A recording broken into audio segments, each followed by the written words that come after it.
Blog Talk Radio. Hello, everyone in the franchise world. My name is Paul Segreto, and this is Franchise Today. Well, today marks the fifth segment in our second annual Franchise Legal Series, and what a series it's been. And if you recall, last year, the series was 4 segments, so I thought 7 this year might be a stretch, but it certainly hasn't turned out that way, as our listenership, both live and on demand, is considerably higher than last year, and I'm confident those numbers will continue to grow. I believe the primary reason could be attributed to the riveting topics that our co-producer Joe Caruso has put together. It's been a very progressive path through the series, and seems like only yesterday that we began the series with Lane Fisher as my guest as we discussed financial performance representations. And then the following 2 segments were focused on digital matters within franchising, as Jonathan Redgrave joined me to discuss social media and e-discovery legal issues. And then Lee Play followed with a great discussion about social media within franchising. So, FPRs leading into social media, e-discovery, and basically all things online and digital seem to be a great deal of information. All was focused on franchise best practices. But what tied it all together was last week's show with Warren Lee Lewis as my guest. And, of course, Warren, the author of the Franchise Seller's Handbook. So it was definitely most appropriate to tie everything together with his take on franchise sales best practices. And now today, Joe Caruso has again tied it all together with today's topic, franchise broker issues in a digital world. Now, Leslie Curran, a partner at Play Cook, was originally scheduled to be on today's show, but was a last-minute cancellation due to a severe cold and a lost voice. And not having a voice is kind of difficult to be on the radio with.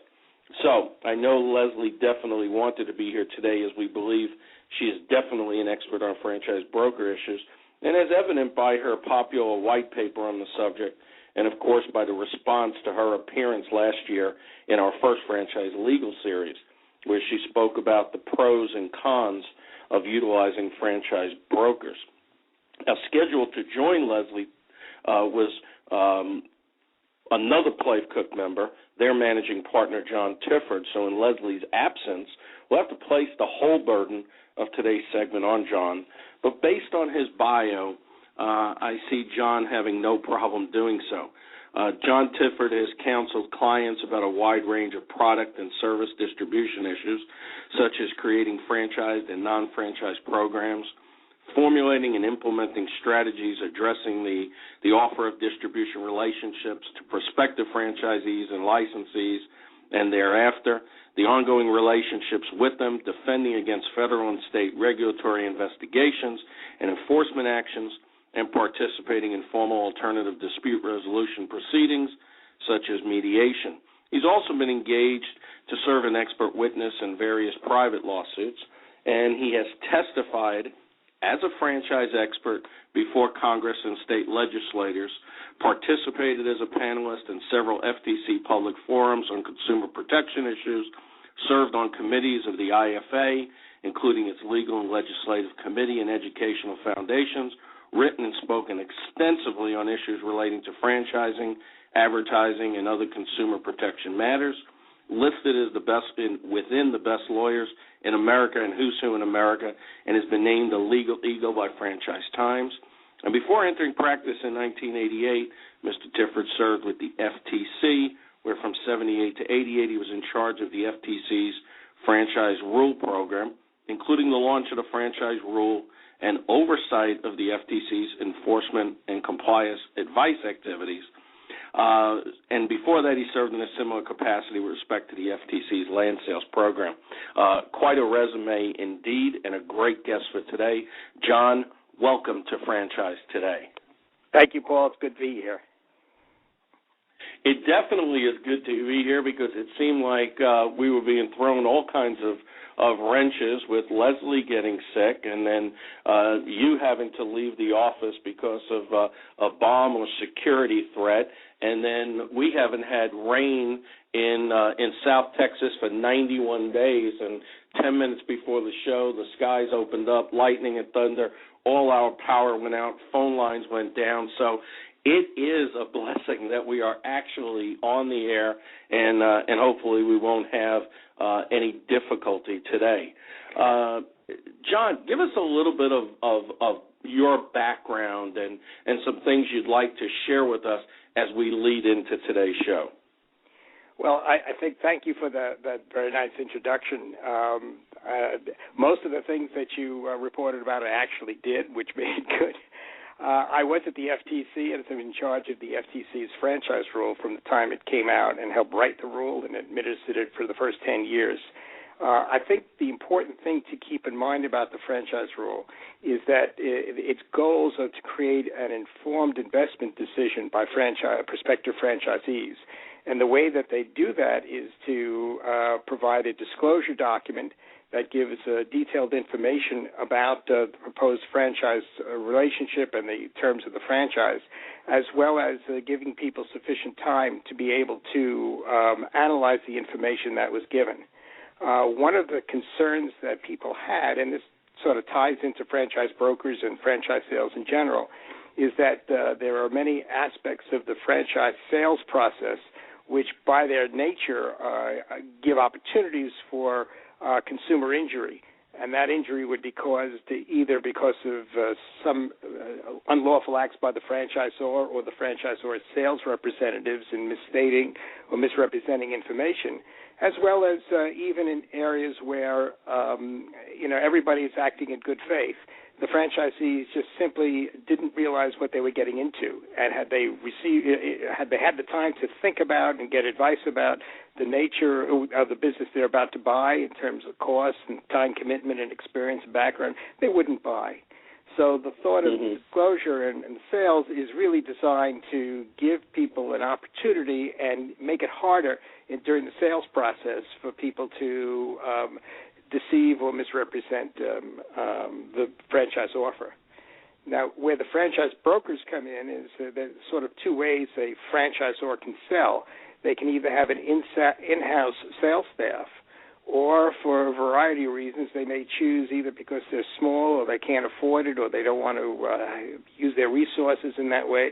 They go outside to third parties and third-party brokers or consultants to do the sales effort on their behalf.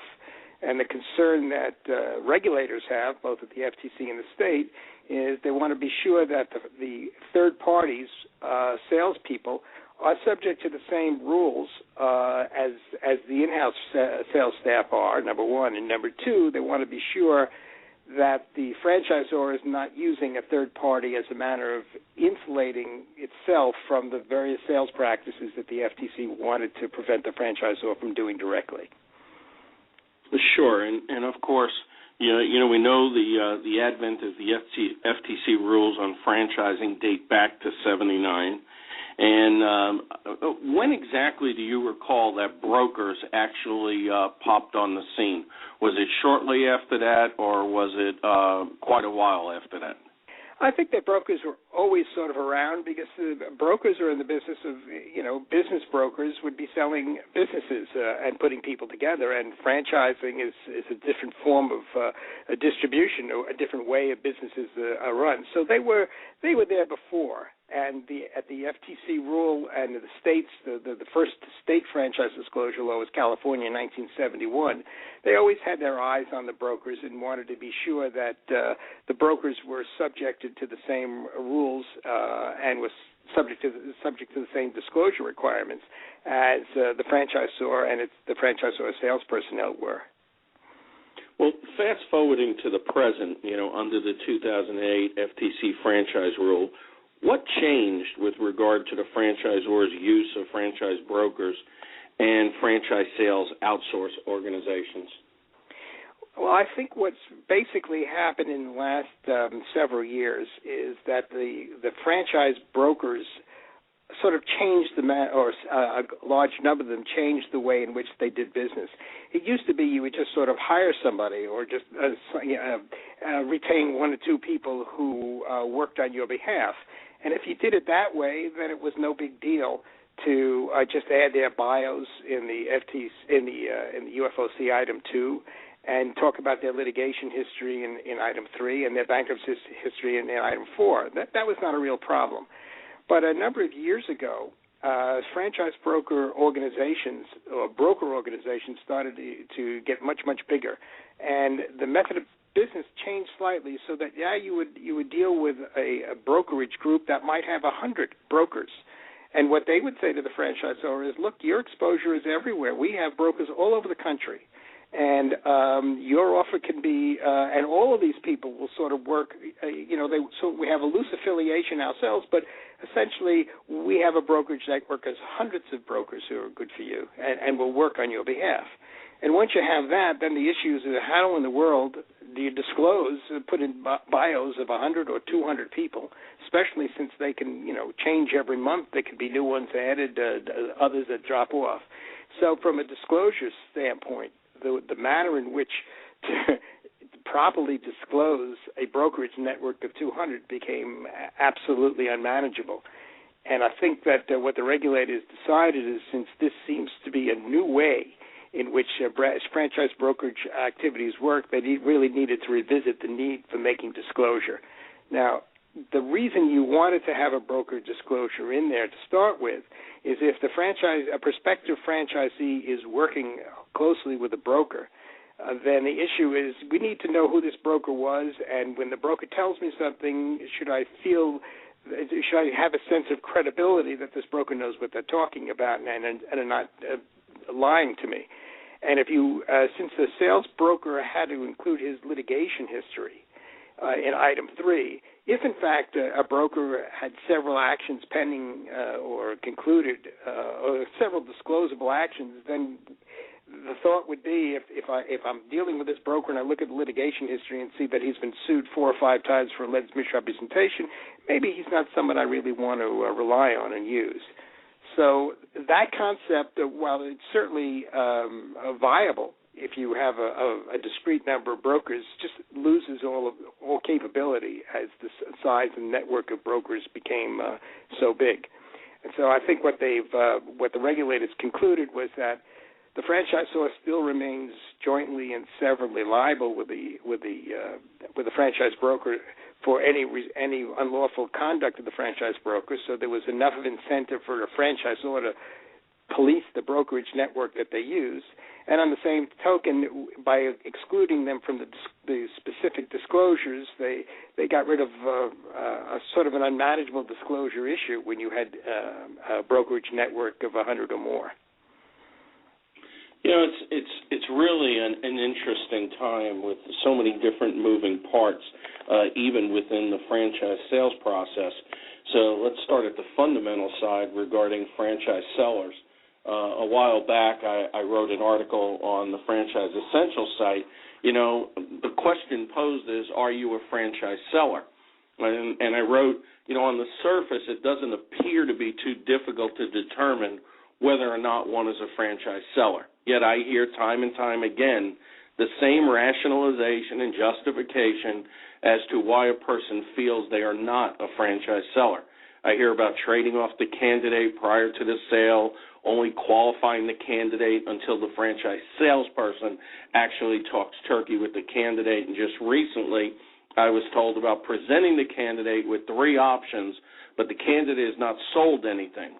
I mean, my first question was, does anybody really believe that crap? And we'll leave that for a different part of this.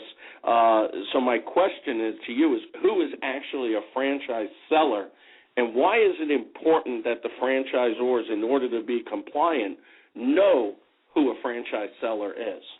All right, well, let me take the second part first. The franchisor needs to know because their disclosure obligations require that the identity of a franchise seller is made clear at the time, if not at the time of initial disclosure than at least at the closing. So at the end of the day, after the franchisee buys a franchise, the franchisor has the obligation to be able to establish in writing that we have memorialized the names of every single person who is a franchise seller. So the quick answer to that part is the franchisor needs to know that and make sure that that's memorialized at the time of sale in order to be in compliance with both the FTC rule and the various state franchise disclosure laws. In terms of the first question of who is a franchise seller, the basic definition is anyone who sells, offers for sales, or arranges for the sale of a franchise, which is close to the definition that was used in the initial rule. And the issue always comes to the question of who, quote, arranges for the sale, close quote, of a franchise. And that's where the brokers' issues have always come into play. And what I always used as a guideline when I was at the FTC was, and now in private practice, is first of all, are you paying somebody to help you? So if somebody is getting a commission or a salary or whatever based upon his or her ability to present candidates or either candidates or present actual sales to the franchisor, then they're a franchise broker. Right now they're a franchise seller. Anyone who's going to get paid, you ought to consider as being a franchise seller. And the second part is you need to take a look at the manner in which the individual participates in the sales process. Now, it's clear that if we have a sit-down and you and I work together for a month or two negotiating and explaining, there's certainly no issue with that. But there are many of the brokers who act on the periphery, who really don't get involved in the actual nitty-gritty negotiation or education, but merely identify people. And that's really where the issue comes. There are a number of franchisors who have taken the position that I don't want you to, Paul, I don't want you to sell my franchise. I just want you to bring me people who are qualified. Because every day, I get 100 phone calls, I get 100 emails of people who want to know. But the fact is that 80 of them have $50 in the bank, and another 10 have never worked in a restaurant before. I'm a fast food restaurant. 10 of them have never worked in a restaurant. I don't need to train those kinds of people, and I don't want people who don't have a certain net worth. So, Paul, I'm going to give you a list of criteria. These are my qualifying criteria. And your job is to go out and find people who meet each of these criteria. And then when you're satisfied, then you come to me and say, here's an application from somebody. I've checked him out. He's got the money. He's got the background. He's got all the criteria you want. I've done my job. That's where the issue comes. So if you look at it from the point of a prospective franchisee, the seller has never really pitched the franchise per se. All they have done is made sure that the prospect has qualified to become a franchise. If that's all they do, then from a regulatory standpoint, you're saying, why do we need to sweep this guy in within the purview of the rule? Because he's not making any statements. He's not selling the franchise. He's not doing anything upon which a prospect would rely on at the time they purchase. That's being left for the franchisor. But by the same token, so from a regulatory standpoint, it's not nearly as important that disclosures appear with respect to that person, because he doesn't really factor in that much in anyone's decision to buy or not buy a franchise. But because he gets money, then it's always safe to consider him as a franchise seller. And because he is participating in a certain level, and there's really no real issue involved in disclosure or regulatory other in terms of identifying him or not identifying him, other than making sure his name appears at the closing as being somebody who is involved in the sales process, then there's no reason that the franchisor should have a concern about listing him. And so my suggestion would be, when in doubt, put the person in. But the areas of real, the areas of real issues of where is the line, it's always a question is to what extent do they simply qualify people, and to what extent do they go beyond the qualification and actually get involved in the sales process. And I think from a practical matter, it is fairly safe to say that if they're doing all that work qualifying somebody and the end result is a significant commission to them for doing so, they're probably talking some about the concept. I feel confident in that. Oh, and yes. You mentioned about the acknowledgement receipt, which we know is item 23 in the 2008 franchise seller requirements.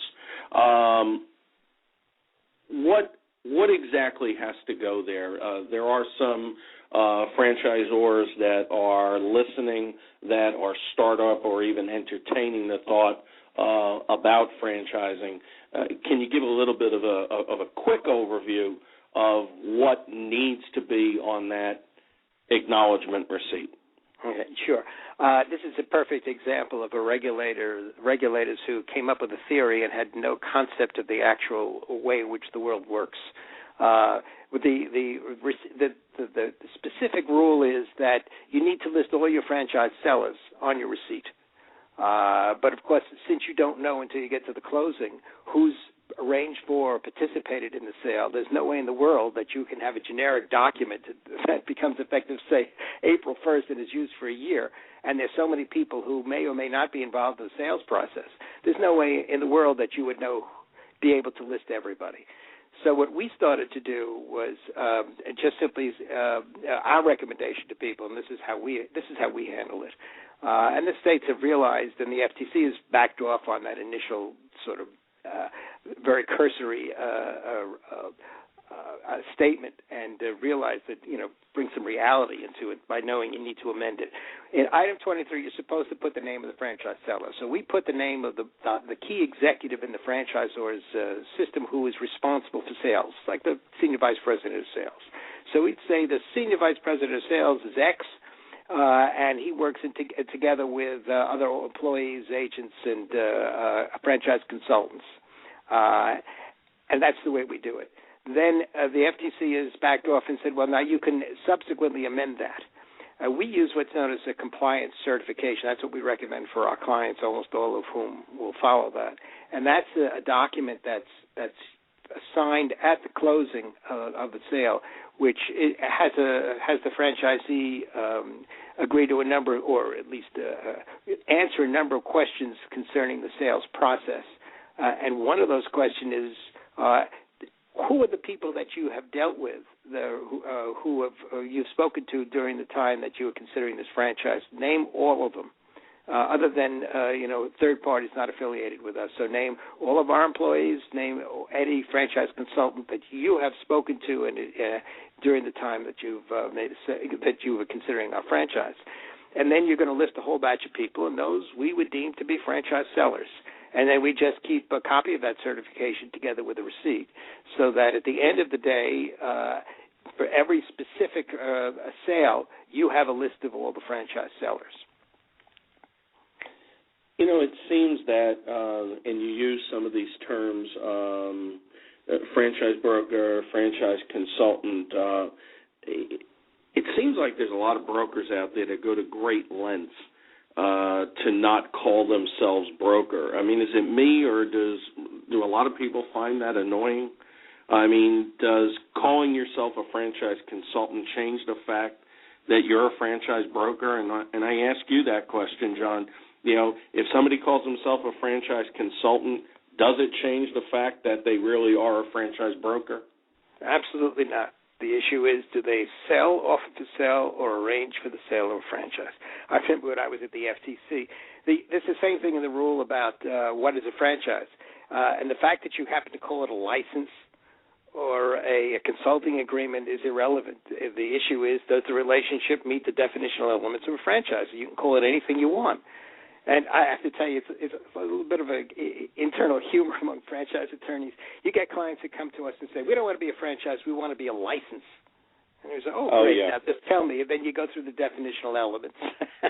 And they're a franchise, so they can call themselves anything they want. And some people really want to be known as, they use the word license. That's terrific. As long as they comply with the franchise law, they can call themselves anything they want. And it's the same thing with the sales brokers. If they sell, offer for sale, or arrange for the sale of a franchise, they're what's now known as a franchise seller, what used to be known as a franchise broker. So looking at it from a broker's responsibility, I don't know if it's an ethical responsibility or a moral responsibility or a legal responsibility, maybe it's really all three. Do brokers have a duty to tell their prospects that their client is the franchisor in order to, avoid confusion of who the broker actually represents? I don't know if they have a specific legal duty. They certainly don't have any specific legal duty under the FTC rule, nor under any of the state franchise statutes. There may be some common law in some states that might have some issues on these things, but basically not. But they really should, because there's sort of an implicit understanding that if I have retained you to work with me, then you owe me some kind of a duty of care. And that duty would be, I need to try to be doing things for your best interests. And the fact is, if the franchise broker really is working for the franchisor's best interests rather than the prospects, and is just interested in finding people that the franchisor will approve and sell a franchise to, then the franchisee should be under no illusion about whether this broker is really working on their behalf.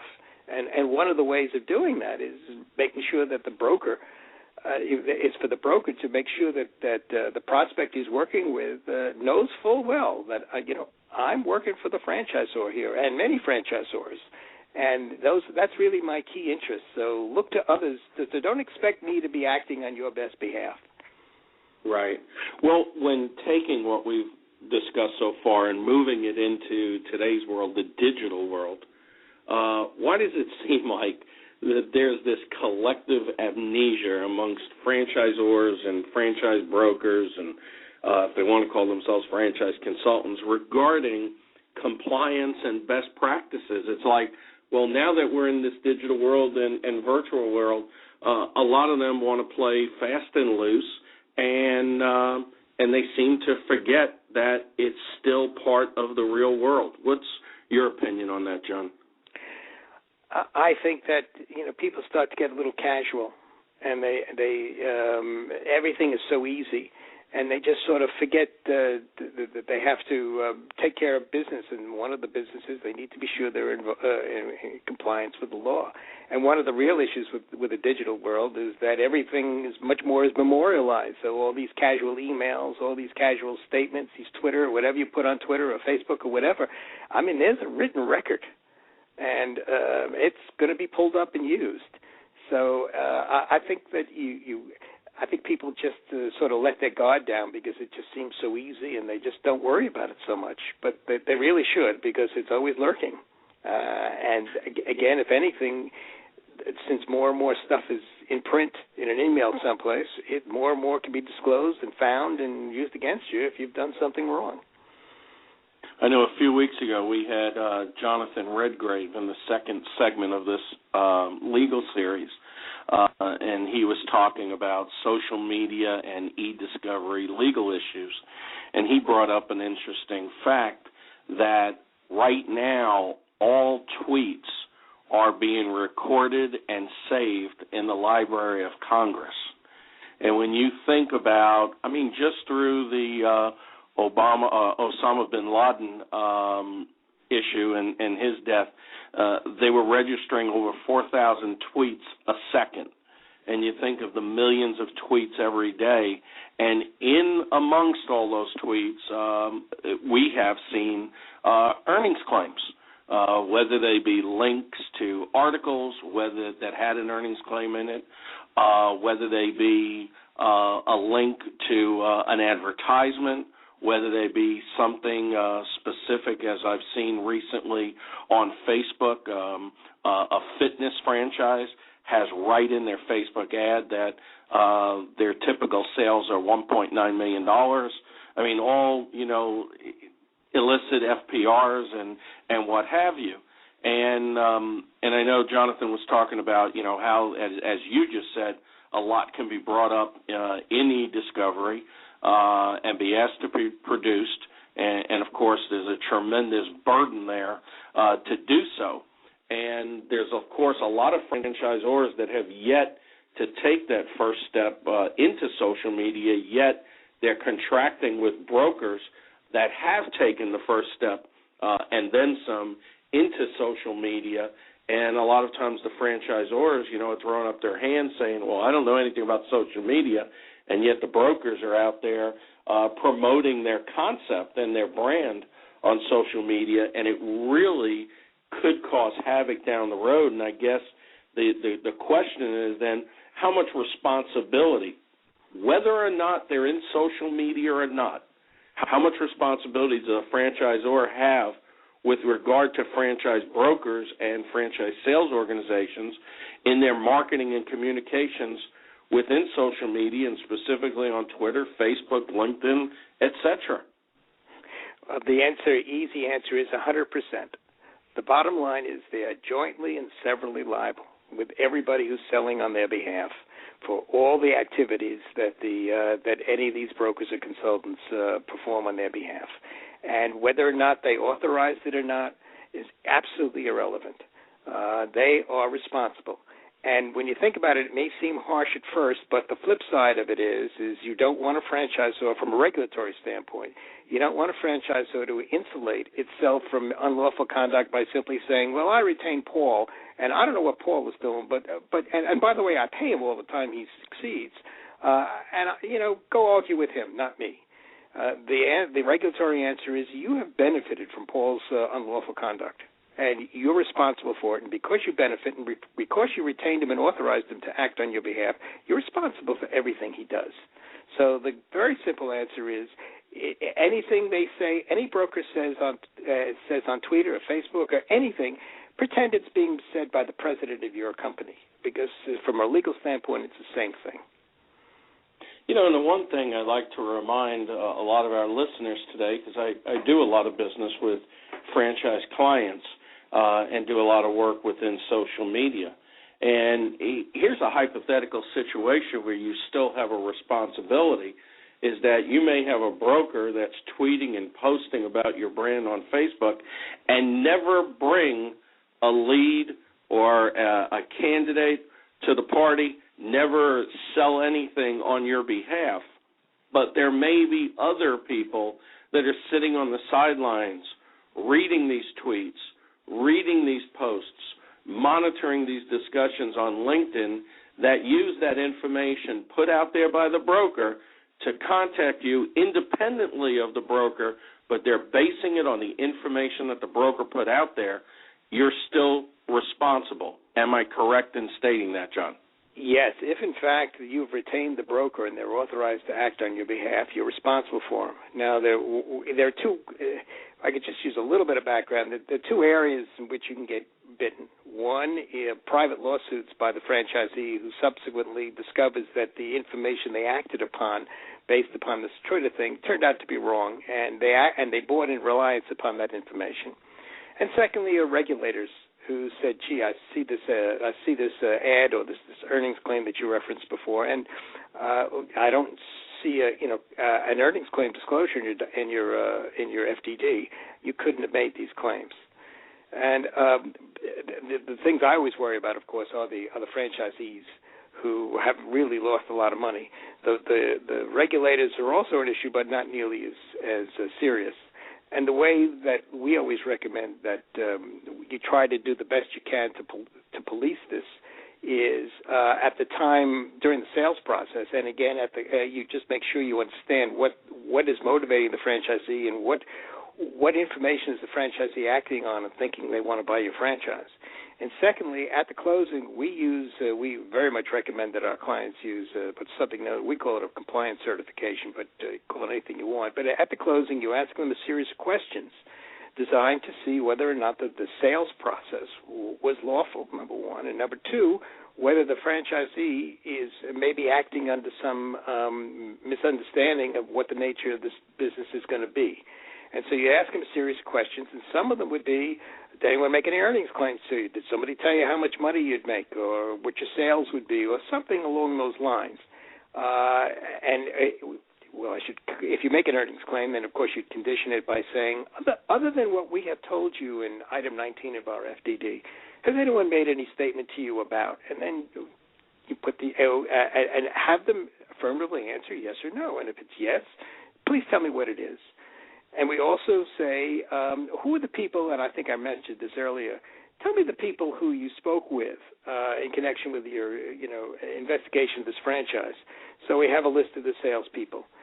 Now, the benefit of the compliance certification is that, first of all, if they answer it saying, yeah, I think I'm going to make a $1.9 million because there was a tweeter that Paul put out last week that said that's what all these people do. Well, first of all, it's better that you know it now before the sales continue than find out 2 years from now. But sure, secondly, absolutely. if they say no, then 2 years from now, if in fact they're going after you and saying, I thought I was going to make $1.9 million because that's what your broker told me 2 years ago before I bought, you pull out a sales compliance form. It says, well, we asked you this at the time of the sale, if anyone had made a statement like that, and you said no. That's very helpful.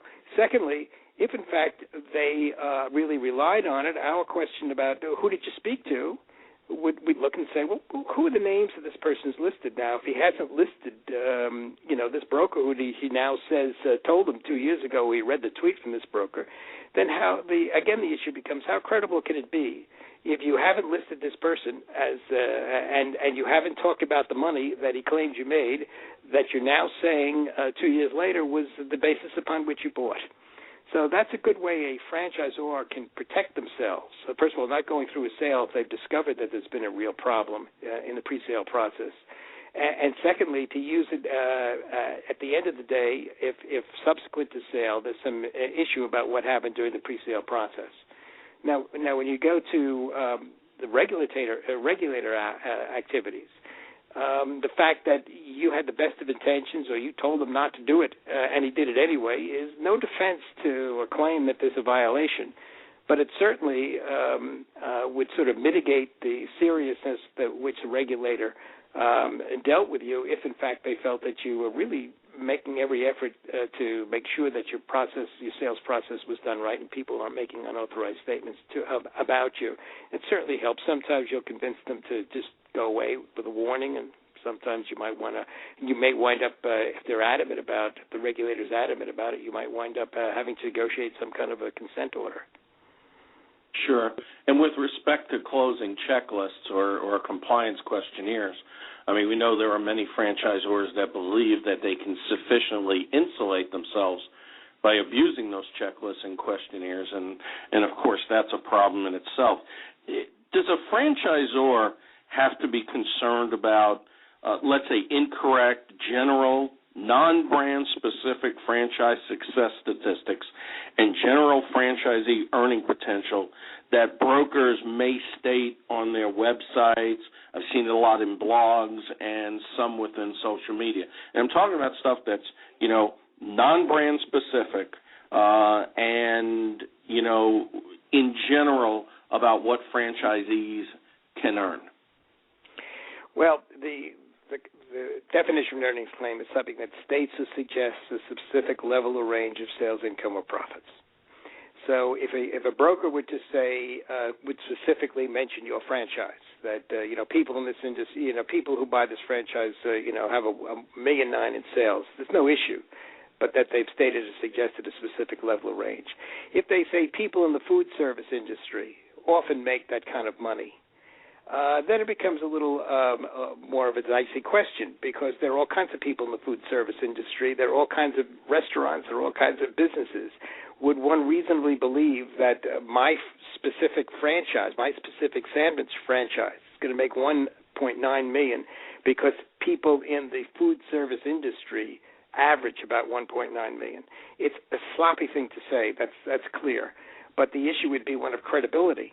Would somebody have read that statement and said, well, that makes me feel that I now have a good idea what my sales would be? We would never recommend that a franchisor make that kind of a statement. But having made it, I'm not exactly sure, just standing alone, especially in view of what other information that a franchisor is going to be giving the franchisee during the sales process, whether it would be a credible, at the end of the day, a credible claim that that number stated is suggested to me a specific level or range of sales that I would make. And the reason I'd say that is the franchisor would say, well, here's my item 19. Now, if you notice, I've made an earnings claim where I show what our sales are. or I show what our our revenues are, things like that. How could you believe a general statement that the people in the food industry make 1.9 when I have specifically told you what our system does? I think that would be a very telling argument. And you probably have picked up by now, I'm a very, very strong believer in making earnings claims, both from my regulatory experience and also in private practice. But in any event, that's one good way in which an earnings claim will actually assist you. The second is, if you're not making an earnings claim, then as you know, there are two disclosures, two paragraph disclosures that you need to put in the item 19, both of which say we don't make any claims and don't rely on anything we say. And if you've done that, and especially if you've then used some kind of a compliance certification where you've asked specific questions that would relate to any idea what you think, anyone give you any idea about sales, it would be hard for a franchisee to try to make a credible claim that this generic statement really had any influence whatsoever on them. But it's, a lot of times brokers that are making the statements on their websites, not the franchisors, right. And they put some of these general terms in there like, 95% of franchisees succeed, or the U.S. Department of Commerce says that the average franchisee earns $150,000. And I know you've seen, I've seen a list. There's probably, 10 or 15 different things that have come out of, some type of, government website, Department of Commerce website, something like that, and they'll say, one out of every 5, businesses do this, or, the gross for, the average gross profits for franchisees in the United States is $150,000 a year. And it's all these very general terms that seem to get a franchise candidate, it piques their interest about franchising. And of course, it's very easy for them to say, well, if I'm buying my franchise, then, of course, I've got an opportunity, a 95% chance of succeeding. And so I'm kind of referring to those general terms that I've seen a lot on different franchise broker sites. Well, as I said before, I think that those are not good claims to make. And you're better off, even at the end of the day, when you're able to convince either a jury or the regulators that there's no reason I should be held liable for some generalized statement that a broker made. You're better off not getting into the issue where you have to defend that claim on the grounds that nobody could credibly believe that this was the case for our franchise for all the reasons that we've earlier said.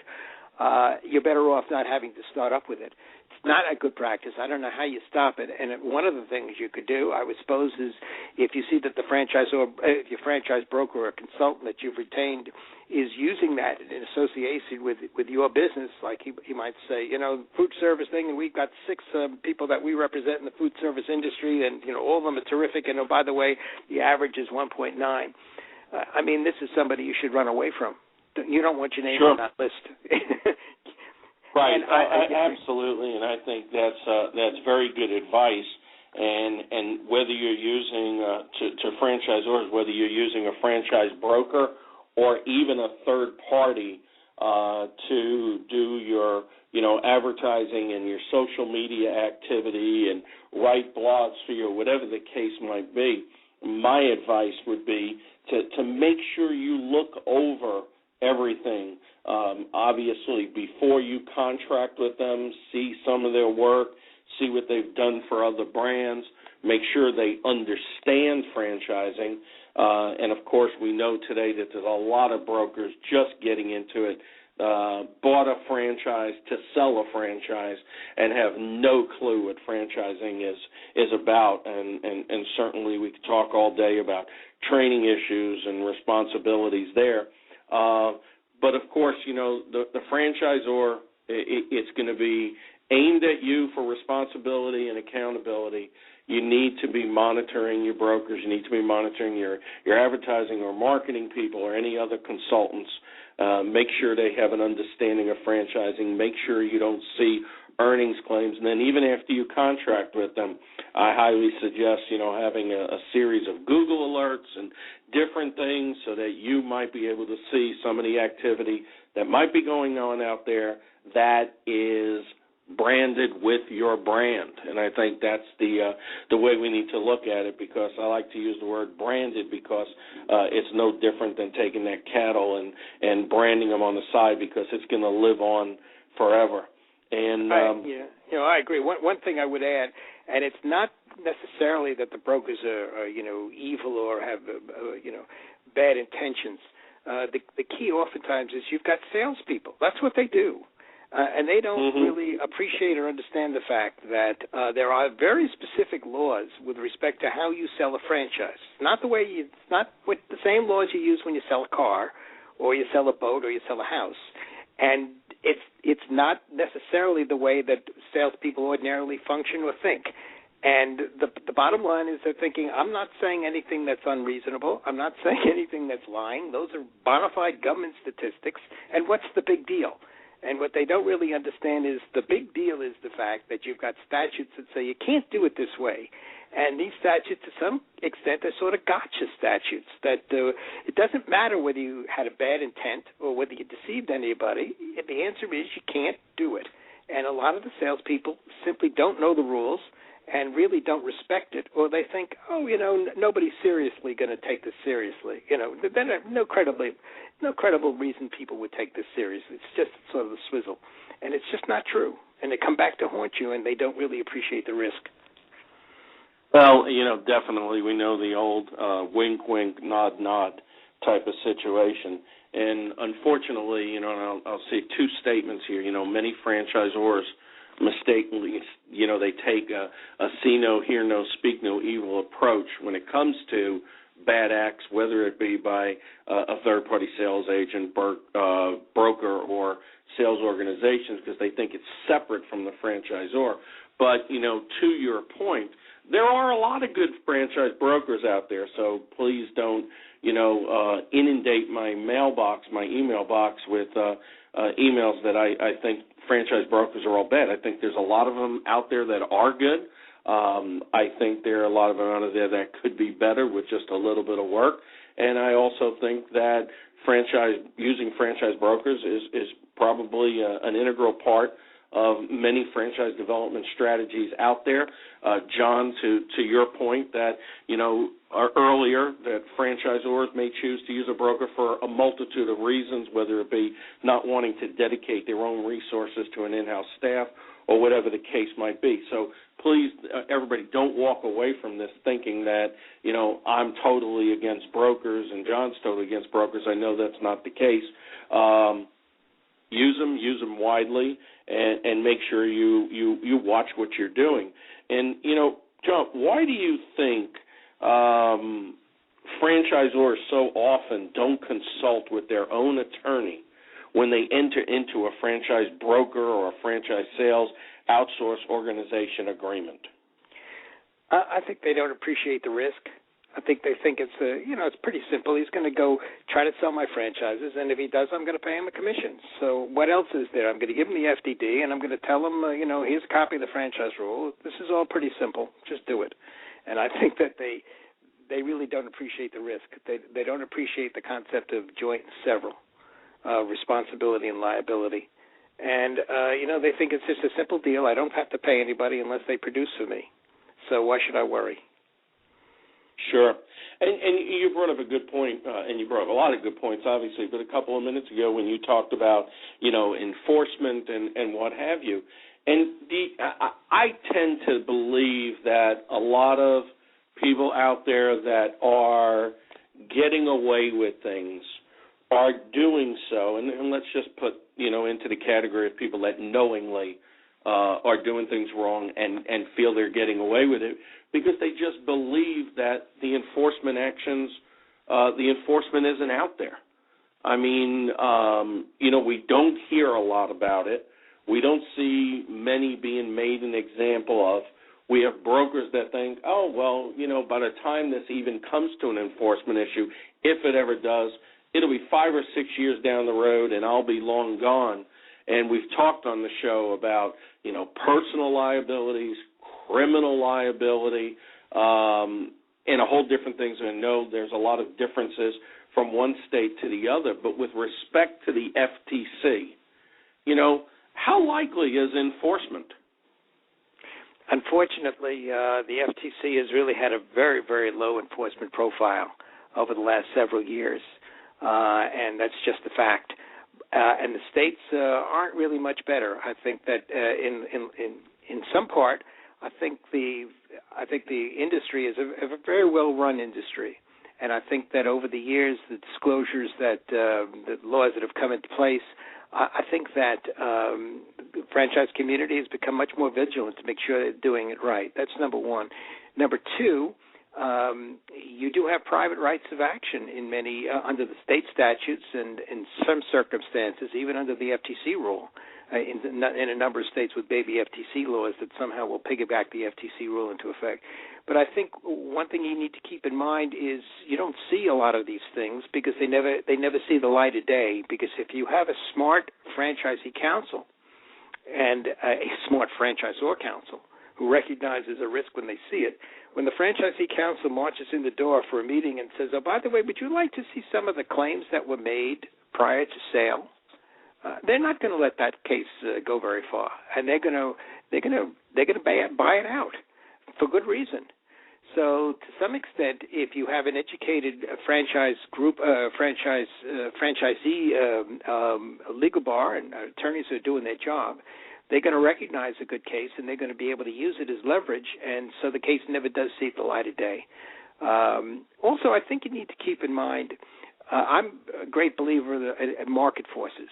And that a lot of stuff is driven by market forces. Now, you have a franchisor who looks at a franchise prospect and is thinking over the term of the 10, 20-year term of the franchise agreement and said, even if the guy's paying me his $50,000 fee tomorrow and joining us, he is not going to be successful, and I'm going to have more problems with him over the years. It's not worth it for the quick sale I make now to have to deal with this guy over the years. It's not going to work. I'm not going to start with him. So the market oftentimes will permit a franchise.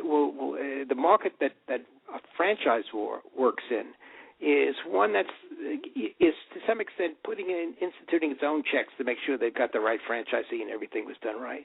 The market that the franchise sales group functions on is completely different. Their market consists of finding somebody and bringing him to closure, and then getting my check for my commission, and then riding off into the sunset. My problem is over.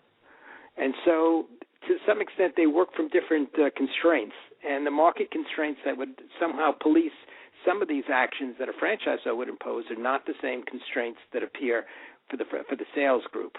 And I think that's to some extent why the brokers are sometimes singled out as having, more of a problem. I also think they're good they're good brokers out there, and I think they do a good service.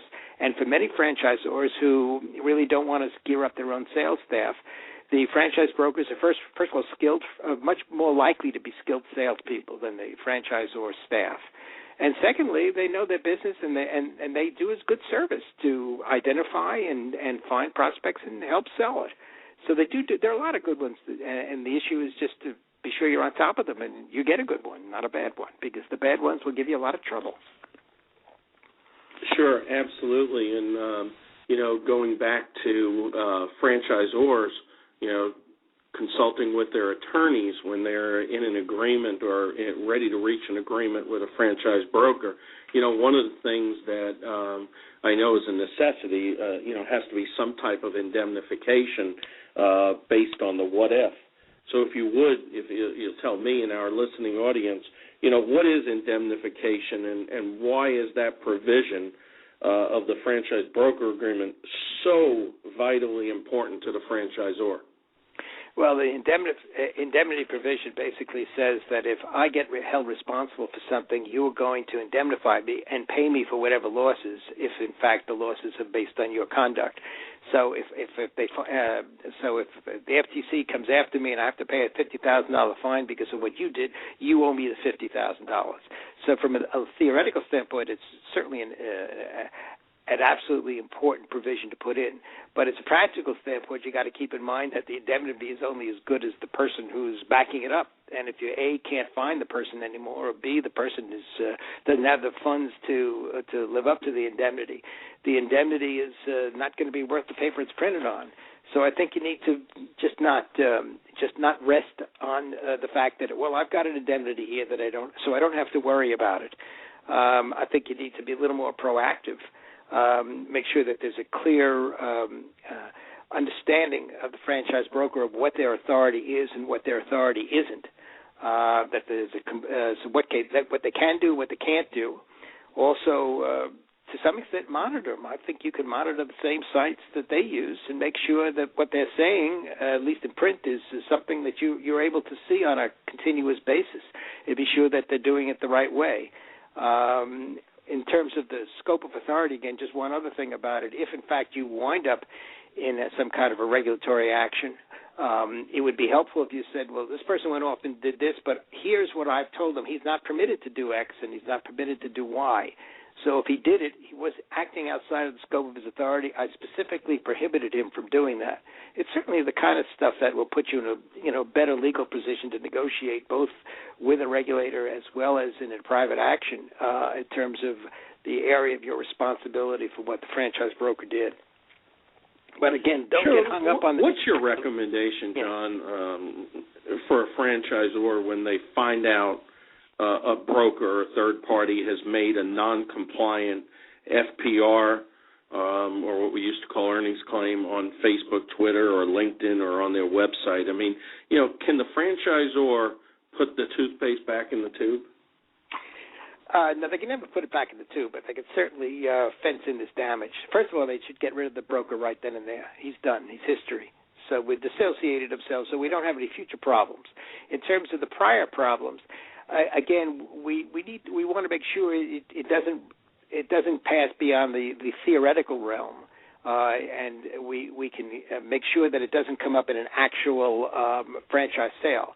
So I would be especially cautious of any prospects that come in during the time where that Twitter or that post is really in circulation, and make sure that you understand why they're buying, why they're not buying. Did they see the Twitter? Did they not? Do they understand it's wrong? Or make sure that there's something in print that is discrediting whatever the Twitter post is. Compliance certification, again, is a good way of doing that. So that no question at the end of the day that even if that was out there, it had absolutely nothing to do with the prospect's decision to buy the franchise. And if you find that it really was an important ingredient, then it sounds hard to mention, but you gotta really paper that up and make sure that they know better. What we do sometimes do when a compliance certification, when someone answers the compliance certification wrong and says, "Oh yeah, I did this," or I did get that, is go on record as saying that was wrong. Nobody was authorized to speak to you about that. That was absolutely wrong. The information was not accurate. And then what we sometimes do, depending on the nature of the violation, we'd say, and we need to have a cooling off period here. We're going to discontinue everything for a period of 30, 60, 90 days, something like that. Then think about it. We've already told you it's wrong. Spend some time, thinking about, look elsewhere, and then in 30, 60 days from now, if you're still more interested, then we can start talking again. So at least the record is clear that this was not a factor whatsoever in anyone's decision to buy. Sure, and I think it's safe to say that franchisors certainly can use franchise brokers as part of their recruitment strategy and development efforts, but it's definitely not a risk-free proposition or a plug-and-play type of scenario.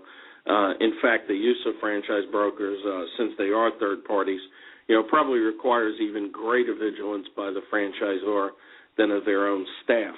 But certainly use franchise brokers as you see fit and as part of your strategy, and make sure you do your necessary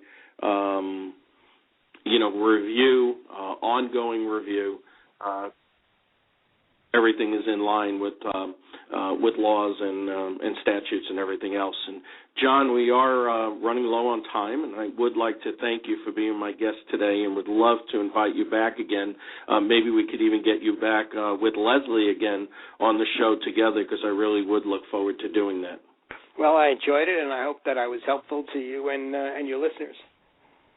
Well, we appreciate it. I'm sure you will. Remember, today's show and all segments of Franchise Today are available on demand at blogtalkradio.com/Franchise Today Show. May also remind you to visit the Franchise Today Facebook page, and please like us there. Next week, my guest is Adam Siegelheim of Stark & Stark as he brings us up to date on the then-completed IFA Legal Symposium. And joining us on the show next will be co-producer Joe Caruso. I also look forward to getting Joe to share some of his thoughts behind this year's Franchise Legal Series. And in case you don't know, I mean, Joe does a great effort in researching and writing Franchise Today's outline to ensure our shows are informative and compelling. So, until next week, my name is Paul Segreto, wishing you the best, the very best, in this great Franchise Today is out.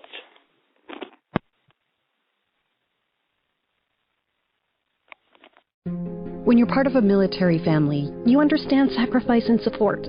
So at American Public University, we honor your dedication by extending our military tuition savings to your extended family. Parents, spouses, legal partners, siblings, and dependents all qualify for APU's preferred military rate of just $250 per credit hour for undergraduate and master's level programs. American Public University. Value for the whole family. Learn more at apu.apus.edu/military.